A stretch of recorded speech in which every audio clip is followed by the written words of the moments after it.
السلام عليكم ورحمة الله وبركاته. الحمد لله والصلاة والسلام على رسول الله وعلى آله وصحبه ومن والاه وبعد. Well, as normal, we would like to get your questions, and if you don't have questions, I will have questions for you. So, last time one of the sisters asked a question, maybe on behalf of somebody else. How do we know that Islam is the correct religion? You remember that question?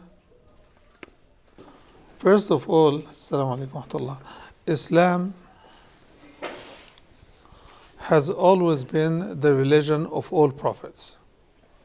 So when the word Islam is thrown around, the immediate impulse is we start talking about Prophet Muhammad and how good and authentic he is. But the question about Islam as an authentic religion, as the authentic religion, is not a question. Why? Because Adam was a Muslim. Idris was a Muslim. Nuh was Muslim. Ibrahim, Isa, Musa, all of the other prophets were Muslims. None of them called people to establish any religion other than the submission to Allah. That's Islam. So the first line of answer is to explain to the audience that Islam is not a new religion. Maybe Prophet Muhammad is a new prophet after Isa, right? Maybe Isa is a new prophet after Musa. Maybe Musa is a new prophet after Yaqub and Yusuf, but it doesn't mean that the religion is a new religion. So that's why Allah subhanahu wa ta'ala in the Quran says, Inna ad-deena inda Allahi al-Islam. The deen, as far as Allah is concerned, is nothing but Islam. As a creature that was created by Allah, the only choice you have is between submission to Allah or denial of Allah and His command. You deny Allah, you deny His command, then the person turns against his own faith, against his own creator. Okay? So submission is the only religion that is acceptable to Allah subhanahu wa ta'ala. Submission. I'm using the generic word for Islam, and we can use the classic terminology of Islam, which is to accept Allah for the God He is, to believe in all the prophets, in all the scriptures that were sent even before the Quran, that were sent to respective prophets. And we explained before that believing in the previous scriptures does not necessarily mean that we believe in its final version as people have it in their hands today. Any scripture that has been subjected to modification, reviews, and changes cannot claim that its book is 100% the word of God. At least not a legitimate claim. Okay, so what is the difference between that and the Quran? The Quran is the only book of revelation that was given to the Prophet ﷺ in his original language as is by Allah through Angel Jibreel, and from Angel Jibreel to Prophet Muhammad, from Prophet Muhammad to the scribes, people who wrote the Wahy, and then it was kept as is until our day today. Even despite all the differences that people have within the Muslim Ummah, like the Shiites with their own subsects and other people, nobody could claim or bring forth a Quran to compete with the original Quran. So the Quran is kept as is since the day it was dictated by the Prophet ﷺ, and he himself used to review whatever he dictates. Not that he would read it, but he would ask a person to read it back to him. And Allah ensured that Prophet Muhammad ﷺ would never forget what he has been given of revelation. سَنُقْرِئُكَ فَلَا تَنْسَى. We are going to have you recite it and you will never forget it. Which means what? any hadith or any story about the Prophet forgetting an ayah or anything like this is false. Because the Quran itself says, we will make you recite it and you will never forget it. Unlike any other book, all the other books, the Quran tells us, were entrusted to their respective communities, but they did not keep it. They did not keep it even physically, and in many cases, they never inherited a physical book. Where are the books given to Prophet Ibrahim? Where are the books given to Prophet Musa? The Torah. Where is the Torah? They will tell you the first 5 books of the Old Testament. But if you read these 5 books, you will read the story of Musa dying and his funeral and all of that, which it doesn't just make any sense. That Moses is receiving the story of his death and what happens after his death, and it is part of the revelation.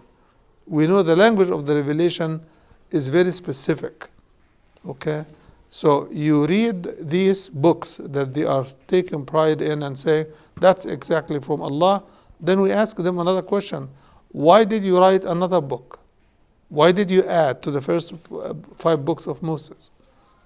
And where in those 5 books do you see that the mission is finished, or that the prophet is saying there will be no prophet after me? He predicted many prophets after him. They denied and killed all that they could. So it is not about just refusing Muhammad. They have refused other prophets before. So the point I'm trying to make is, Islam as a religion, as we know it from the Quran and the traditions or the Sunnah of the Prophet ﷺ, is the religion of people from the time of Adam all throughout all other prophets. أَنِ اعْبُدُوا اللَّهَ مَا لَكُم مِّنْ إِلَهٍ غَيْرِهِ. Worship Allah, you have no God but Him. You have no one worthy of worship but Him. So we know that much. The other issue is, why didn't Allah keep other books as He kept the Quran? And why do you think He allowed the change of the previous revelation? Basically because it was not meant to be kept. It was given as a provincial revelation to guide people from where they are to where Allah wanted them to be. And when they did not keep it up or keep up with it, Allah subhanahu wa ta'ala changed one messenger, one prophet after another. The children of Israel alone, they received about 24,000 prophets. That's a huge number. That's a huge number. Sometimes they receive 1 or 2 or 3 at the same time.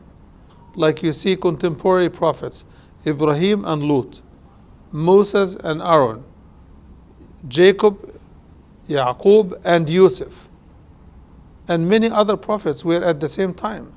So Allah subhanahu wa ta'ala determines what prophet will achieve what mission and what book would help him. So He entrusted those communities to keep whatever they have. They have never kept up with it. فَمَا رَعَوْهَا حَقَّ رِعَايَتِهَا. They were entrusted to keep these books, and according to the Quran in Surah, I think, Al-Ma'idah, Allah subhanahu wa ta'ala, بِمَا اسْتُحْفِظُوا عَلَيْهِ مِنْ كِتَابِ اللَّهِ وَكَانُوا عَلَيْهِ شُهَدَاءَ. Because of what they have been entrusted to keep, which is the books given to Musa, the books given to Isa and other prophets, they did not keep it. Basically, actually, the Torah was not written until hundreds of years after Isa. The earliest writing of the Injil, there is no writing of the Injil of Isa. We have the Injil of Mark, Luke, Matthew, John, Paul, but we don't have the Injil of Isa. We don't have any book attributed to Isa directly or even indirectly, because none of these writers told us, Jesus told me. So none of them is a contemporary. Actually, when you read the title on their Gospels in plural, you will find the Gospel according to St. Matthew. It is not the gospel of St. Matthew. It is attributed to him. It's written in his name.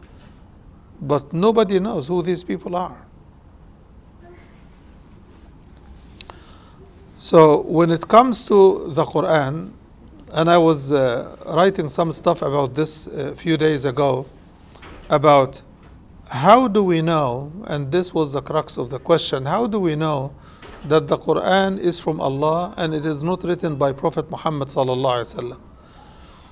The answer to this question comes in many folds. Number one, the Quran is Allah talking to us directly. So if Muhammad were writing the Quran, Muhammad, God forbid, would have been the most crooked person ever to exist in history. Why? Because he is writing in his name and in Allah's name. He is saying things on his own tongue, and he is saying things that Allah is telling him, say this. This could not be worse than a crook. Okay? Which is not the character of the Prophet, even by the testimony of people who never believed in him. From Western leaders to Eastern leaders, from Mahatma Gandhi to Bernard Shaw to Lamartine from France, all of these famous historical figures wrote with their own handwriting in their own books, commending and praising the Prophet ﷺ for the pristine character that he was, and the honesty and trustworthiness of his word, his commitment, so much so that one of them would write and say, if, I think this is Bernard Shaw, he says, if Prophet Muhammad was alive today, with the knowledge and wisdom he had displayed over his life, he could have solved all the world's problems while drinking a single cup of coffee. This is not a Muslim. This is not Roger Garudi or Maurice Bucaille or anyone who ever believed in the Prophet. These are non-Muslim thought, philosophy, historians and leaders who testify to the character of the Prophet. Okay?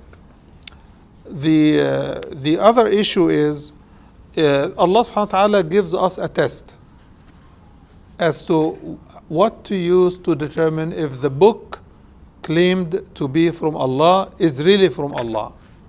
He tells us, قُلْ لَوْ كَانَ مِنْ عِنْدِ غَيْرِ اللَّهِ وَلَوْ كَانَ مِنْ عِنْدِ غَيْرِ اللَّهِ لَوَجَدُوا فِيهِ اخْتِلَافًا كَثِيرًا. If this book were from any other than Allah, they would have found a lot of discrepancies inside the book. Until today, nobody has been able to bring up a single contradiction or discrepancy in the Quran. Not a single one. You also see in some of the ayat, I can share with you some ayat if I may. Just give me a second because I don't want to misquote here. Here's one example.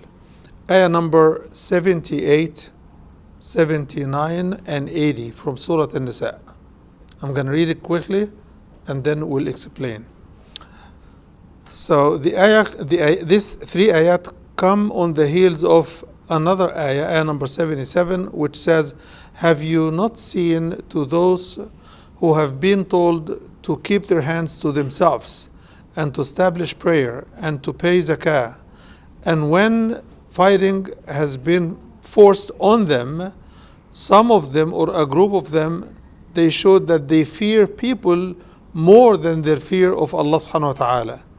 And they said, O our Lord, why have you prescribed on us to fight? Why don't you delay us for a period? Then the answer comes, say from Allah, say, meaning to Muhammad, مَتَاعُ الدُّنْيَا قَلِيلٌ, the pleasure of this life is just a little. وَالْآخِرَةُ خَيْرٌ لِمَنِ اتَّقَى وَلَا تُظْلَمُونَ فَتِيلًا, and the hereafter is better for you, and you will never be wronged, even the slightest of wrongdoing. This ayah didn't say anything to our subject yet, but listen to the three following ayat. أينما تكونوا يدرككم الموت ولو كنتم في بروج مشيدة. Wherever you may be, death will follow you, even if you are in your highest fortresses. Now the section I'm looking for. And then it says, وَإِن تُصِبْهُمْ حَسَنَةٌ يَقُولُوا هَذِهِ مِنْ عِنْدِ اللَّهِ. If something good befalls them, they say this is from Allah.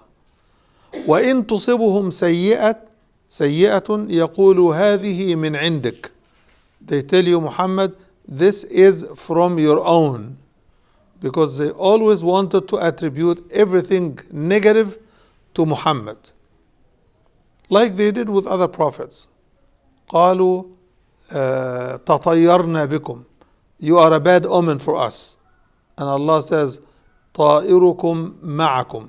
Your omen is with you. You are your own bad omen. Right? So they wanted to say the same to Prophet Muhammad sallallahu alaihi wasallam. So Allah subhanahu wa ta'ala first reveals what they are saying, then corrects, and he says, قُلْ كُلٌّ مِّنْ عِنْدِ اللَّهِ. Say, O Muhammad, all are from Allah subhanahu wa ta'ala, the good and the bad, because Allah is the one and the only one who could allow something good to happen or something bad to happen, which means it's all permitted by the will of Allah. And then it says, فَمَا لِهَؤُلَاءِ الْقَوْمِ لَا يَكَادُونَ يَفْقَهُونَ حَدِيثًا. Why these people barely understand anything. مَا أَصَابَكَ مِنْ حَسَنَةٍ فَمِنَ اللَّهِ. Whatever touches you of good, it is from Allah. And whatever touches you of bad or afflicts you of difficulties or tests, it is from yourself. Could Muhammad be talking to himself like this? Have you ever seen anybody in your life talking to himself or about himself like this? So, if there is no precedent and there is no follow-up case, on what basis do people claim that this is Muhammad writing it? So, then it goes on to say, وَأَرْسَلْنَاكَ لِلنَّاسِ رَسُولًا. We have sent you as a messenger, وَكَفَى بِاللَّهِ شَهِيدًا. Then it goes on to say, مَن يُطِعِ الرَّسُولَ فَقَدْ أَطَاعَ اللَّهَ وَمَن تَوَلَّى فَمَا أَرْسَلْنَاكَ عَلَيْهِمْ حَفِيظًا. Muhammad could have said this to himself. He who obeys the messenger, he has obeyed Allah. And he who does not, we have not sent you as a keeper over them. This is clearly from a third party. This is not Muhammad's talk. The exposure of what is going on in the hearts of the hypocrites. How could Muhammad read what's in their hearts? How could he? Does he have any external power?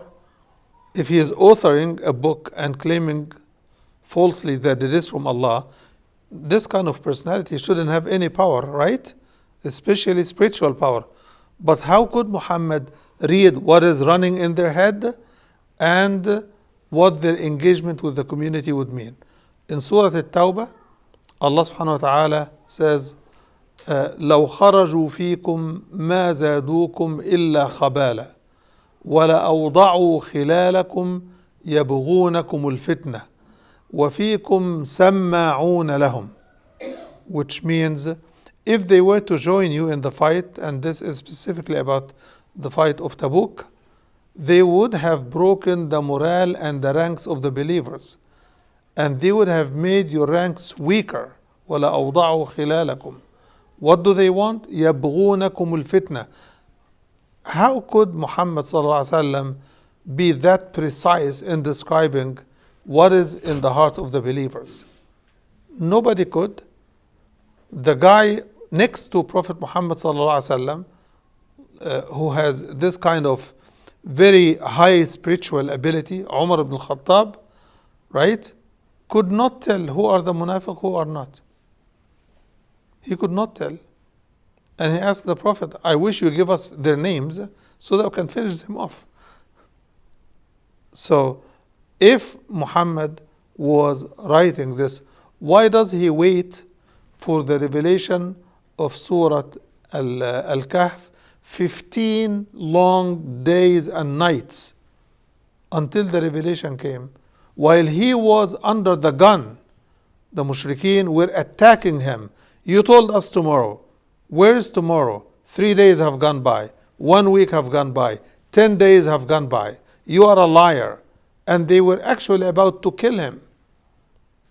Then on the 15th day came Surah Al-Kahf answering their questions and telling the Prophet ﷺ, do not ever say, I will do this tomorrow without giving the deference to Allah, saying, إِلَّا أَن يَشَاءَ Allah. How could Prophet Muhammad ﷺ do the thing and correct himself and then bring the revelation automatically? And how could he answer stories that were not known to his own community? His entire community didn't know the story of the people of the cave. None of them knew the story of the Dhul Qarnayn. The only people who knew about it are the Jewish people who gave the questions to the leaders of the mushrikeen in Mecca. So how could he make up a story without risking his life if the story is wrong? So there are so many evidence like these in the Quran. One could never finish if we continue forever. The Quran is full of stories like this. Like the story in Surah Abasa, right? How could Muhammad sallallahu alaihi wasallam, he is sitting with the leaders of Quraysh and he's trying to persuade them and convince them of his message. At the same time, Abdullah ibn Maktoum, the blind man, approaches him for something. And the Prophet ﷺ, seeing that Abdullah ibn Maktoum is a blind person and he doesn't know whom the Prophet is talking to, he doesn't recognize none of that, that he may interrupt his mission. His mission was to convince people, to present the facts to them. So when he saw him, he frowned. When he frowned, Allah spoke to him, telling him, وَمَا عَلَيْكَ أَلَّا يَزَّكَّى. Why do you worry much about them becoming Muslims? But the guy who came to you, right, who is blind recognizably by Allah subhanahu wa ta'ala, deserves more attention than what you did. How could Muhammad make the mistake and does the correction? It's unbelievable.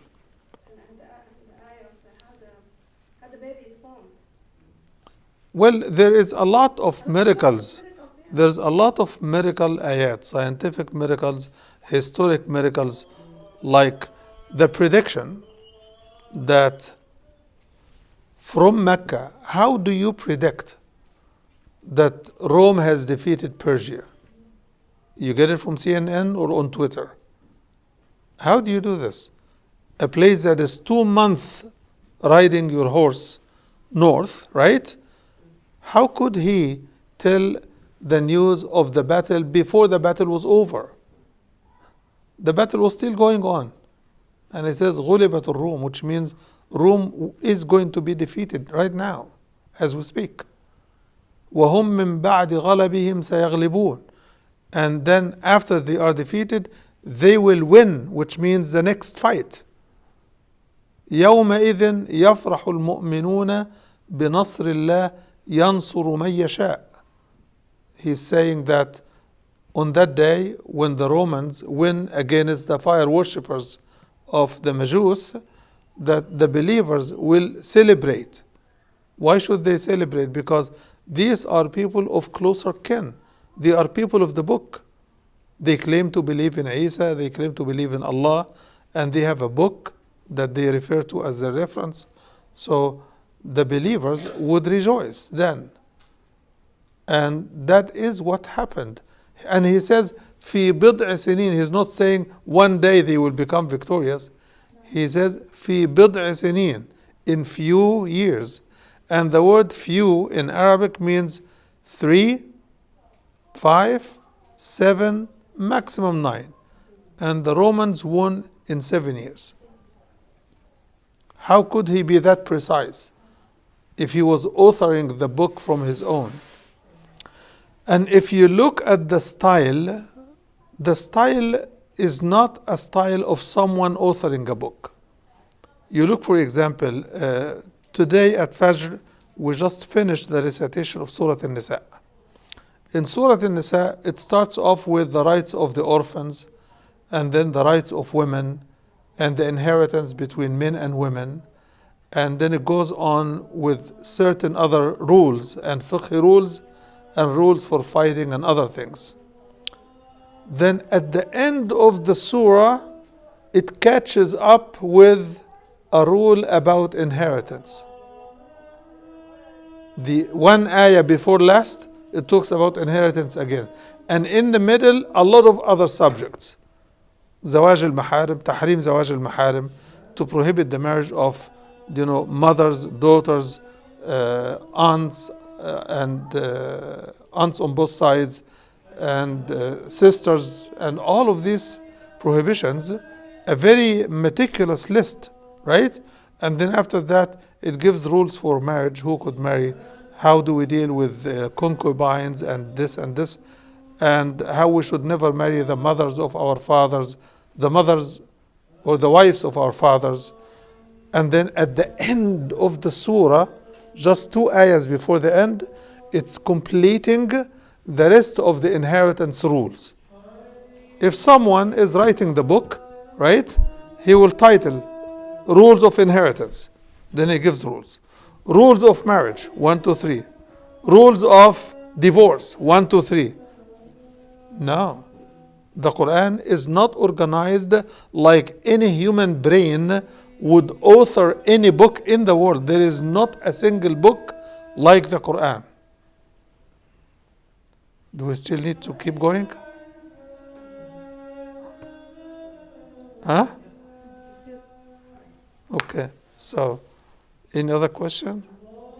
So the question is, do the jinn really exist in reality? And if they do they have the power to interfere in the human life and disturb somebody's life plan and activity? And the third part is, if they exist and they have this power, why doesn't the recitation of the Quran produce the intended effect of removing the jinn, right? Let us take one piece at a time. Do the jinn exist? The answer is yes, they do, because we know from the Quran itself that they were creations that were created before humans, and some of them were believers and some of them were not. If you read in Surah Al-Jinn, وَإِنَّ مِنَّا الْقَاسِطُونَ وَمِنَّا دُونَ ذَلِكَ, some of us are just and fair, and some others are much less than just. And some of them are believers, some of them are disbelievers, and they receive the messages that we do. And in the Quran also, I think it is Surah Sad, that one of the jinn or a group of the jinn came to listen to the Prophet ﷺ reciting the Quran. And when they dispersed from the meeting with the Prophet, they went to their own clans and they started to warn them. Ya qawmana ajibu da'i Allah. O our community, please respond to the call of Allah subhanahu wa ta'ala and respond to the Prophet, because he is the caller that is calling you. So the jinn do exist, and they are required to believe, and they have the freedom to believe or not to believe, right? And when some of them go in excess of disobedience, those are the ones we call shayateen. So there is shayateen al-jinn, and when people also go in extreme disobedience, they also turn into human shayateen. So there is shayateen al-jinn and there is shayateen al-ins. What do, these shayateen? They invite people to disobey Allah and to follow them. And those who follow them, they end up going where the jinn is heading, which is the shayateen are heading, which is hellfire. Okay? إنما يدعو حزبه ليكونوا من أصحاب السعير. They invite their parties to be among the people of the blazing fire. So as far as their existence, it is overly documented in the Quran and definitely in the Sunnah of the Prophet sallallahu alaihi wasallam. What is a shaitan? A shaitan comes from the root word shatana. Shatana, which means to go in extreme of anything. So when they move very swiftly, high speed. And high speed means like light speed. Can you believe someone moving like light speed? Okay? They are created from fire. So somebody may say, if you put fire on fire, how could this be torment? Well, it is like man is from dust, but put the man under the dust and see what happens. Right? It's torment. It's not so. They are here as a test for us. Okay? Yarhamukumullah. Like also, Allah subhanahu wa ta'ala tested Adam and told him, إِنَّ هَذَا عَدُوٌّ لَكَ وَلِزَوْجِكَ. This Iblis, this shaitan, is an enemy for you and an enemy for your wife. Right? Which means also enemy for their children. Okay? What is the role? The shaitan spells it out. Allah records this for us in Surah An-Nisa. He tells us that the shaitan tells Allah, وَلَأُضِلَّنَّهُمْ وَلَأُمَنِّيَنَّهُمْ وَلَآمُرَنَّهُمْ فَلَيُبَتِّكُنَّ آذَانَ الْأَنْعَامِ وَلَآمُرَنَّهُمْ فَلَيُغَيِّرُنَّ خَلْقَ اللَّهِ. I will mislead them, I will tempt them, I will command them to cut the ears of the animals, which is a sign of human viciousness. Why do you torture an animal by cutting their ears? And then وَلَآمُرَنَّهُمْ فَلَيُغَيِّرُنَّ خَلْقَ اللَّهِ. And I will order them to change the creation of Allah. Some people, and some scholars mention this, that changing the creation of Allah means that somebody changes their physical appearance. That's only one limited understanding. But لَا يُغَيِّرُنَّ خَلْقَ اللَّهِ is much broader than this change that people could do to their own shapes. Okay? So Allah subhanahu wa ta'ala created us with the innate nature to submit. What is the change? To rebel. And instead of submit, the shaitan wants us to rebel. That's a change. So Allah created us to be obedient, to listen to Him, to receive His mercy, to accept His prophets, to support them and to work for His deen.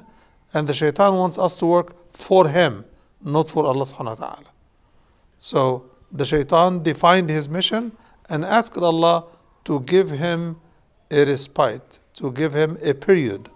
And he says, I will give you a respite or a period or extended period until the appointed time. The shaitan asked for a period until the day of resurrection. Allah didn't give him that. It's an amazing thing to think about. قال أنظرني إلى يوم يبعثون قال إنك من المنظرين إلى يوم الوقت المعلوم. You also have a time for your life to finish. And Allah didn't tell him what this time is. So Allah subhanahu wa ta'ala kept him as He keeps us. Everybody knows that they are dying, but we don't know when. Okay? So Allah did not give him all what he asked for, but He allowed him the power to know us and to know about us by observing us, by tying himself to us, by following us everywhere we go. Unless we are من الذاكرين الله كثيرا والذاكرات. If we remember Allah a lot, then the shaitan cannot stay and hold on to us for a long time. He will keep coming. He will never go away, but he will not be able to influence us if we remember Allah a lot, not just after prayer, not just when we want, but if we remember. And remembering Allah, by the way, is a lifestyle. It's a lifestyle. You know, in America, anybody who takes the wheels and starts off their cars to go into the streets, everybody is watching the signs, the police, the signals, right? So when we're driving, it's a lifestyle, right? As we Muslims are going about life, we are watching and observing Allah, right? 24/7. This is ذاكرين الله كثيرا والذاكرات, that they always observe His rules. And the description in the hadith is أن تعبد الله كأنك تراه فإن لم تكن تراه فإنه يراك. To worship Allah as if you see Him eye to eye. And if you could not see Him, which we could not, then to worship Him, excuse me? Yes, to worship Him for the fact that He sees you. It is like if you don't see the police car, I'm just trying to illustrate, not to compare, okay? If you don't see the police car, mind the cameras. If you don't see the camera, mind the radar, right? So being mindful of Allah is a lifestyle and an attitude for the Muslim. You don't need to have the Prophet visiting you at night and telling you how to deal with your wife or how to deal with your husband. Allah is with you wherever you are. So if you observe Allah, you don't need the Prophet to come and visit you. But I'm certain, if you were to imagine the Prophet coming to visit you, our lives will be totally different. Our relationships will be completely different. Why? Because we love to show the Prophet our best, sallallahu alaihi wasallam. Rather, we should show Allah our best. Allah is greater than His Prophet, sallallahu alaihi wasallam. So the first item here is jinn exist. They do have functions to do. They see us from wherever we cannot see them. And some of them are shayateen and some of them are believers. Now, could a shaitan possess a person? Well, the word possess in the English language is so powerful, okay? It is so powerful because it gives the shaitan power that he doesn't actually have. Because the shaitan cannot have controlling power over the human being. So what does the shaitan do? The shaitan whispers and brings imaginations. If you listen to his whisper and follow his pictures that he sends to you as imaginations, you follow his footsteps. Even if you want not to, you end up following, because the Arabs used to say, "Man yasma' yakhal." Man yasma' yakhal. يعني إيه man yasma' yakhal? يعني if a man continues to listen to something, man tends to imagine what he is listening to.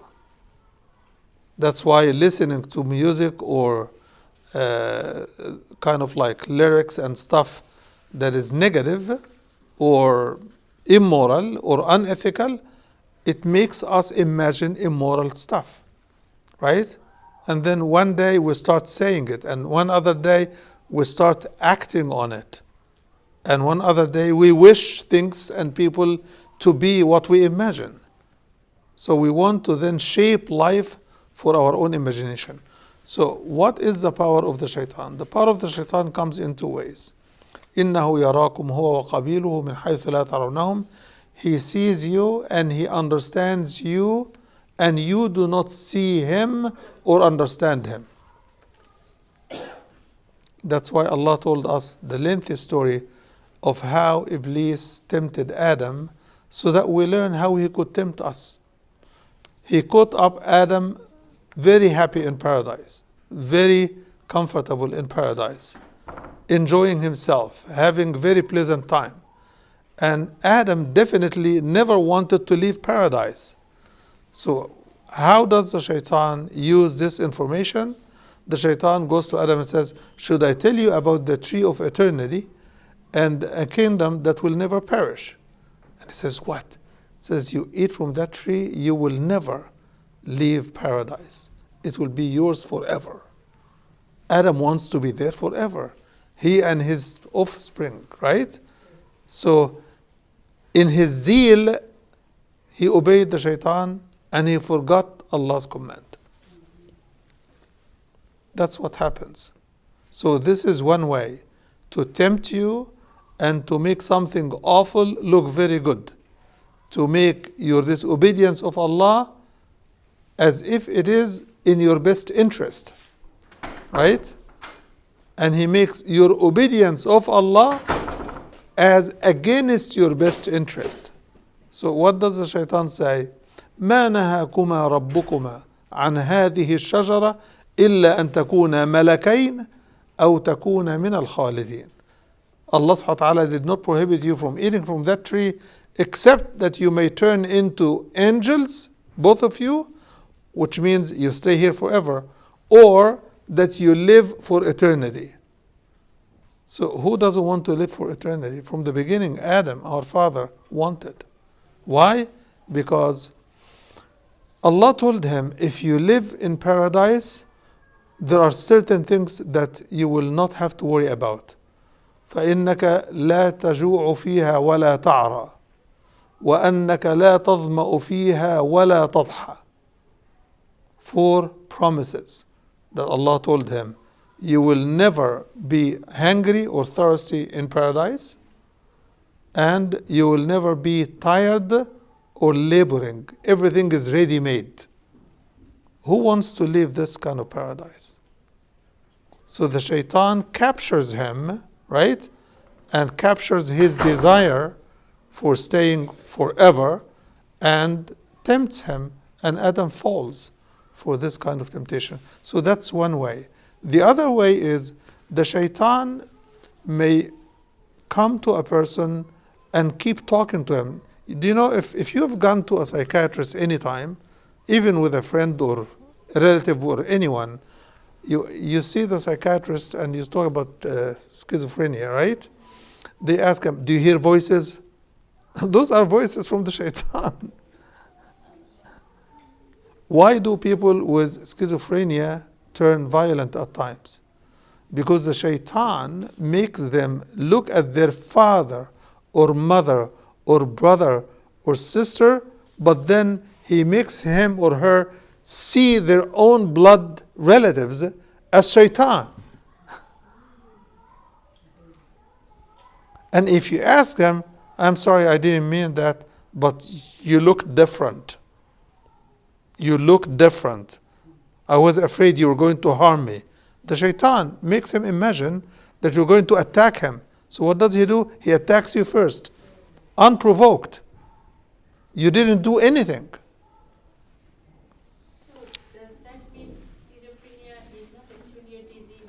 No, I didn't finish. I didn't finish.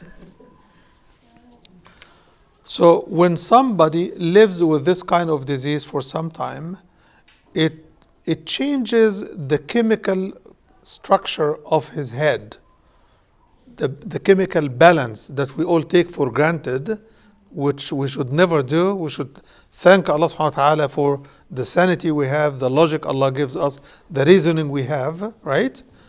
And keep thanking Allah for this, because some people lose it. And we see them. So the shaitan would make this work until the person's chemical balance is out of balance. How does he do this? He makes the person so scared that his head, out of worry and fear, would spin faster than the computer desk. And the brain is not made for this.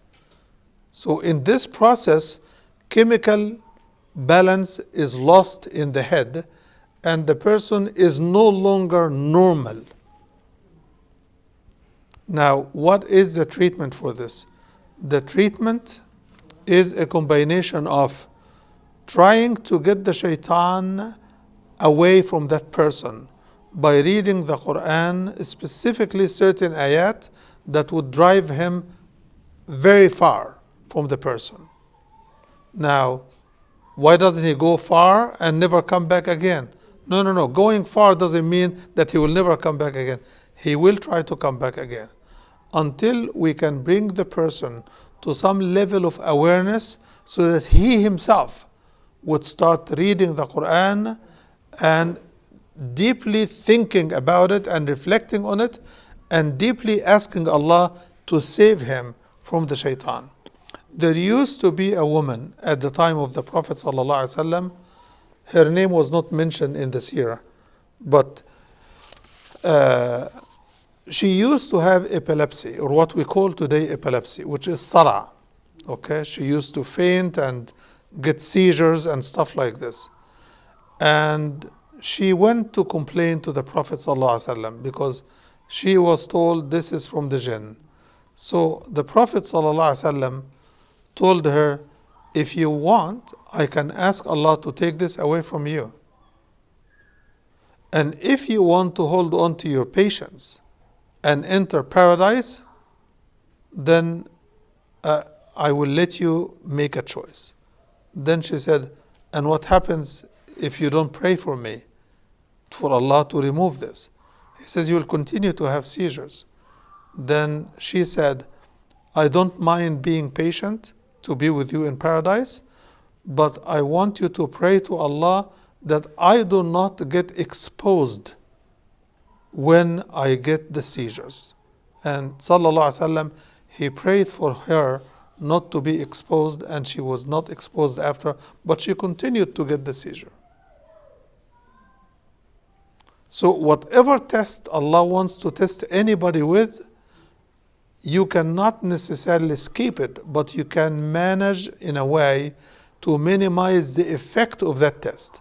Sometimes we make the test worse by blaming Allah or blaming somebody or anything like this. And this is a total waste of energy and time. If we accept Allah's test and ask Allah to give us relief, then we are in full compliance with the Quran. Here's what Allah says. In Surah Al-An'am, Allah subhanahu wa ta'ala says, وَإِن يَمْسَسْكَ اللَّهُ بِضُرٍّ فَلَا كَاشِفَ لَهُ إِلَّا هُ. If Allah afflicts you with something harmful, nobody could give you relief but Him. So we finished from the jinn, we go to the angels who are praying now. Continue this discussion on the next. I know it is intriguing, It is important. but send your questions to Brother Yusuf beforehand. Inshallah. Jazakumullah khair.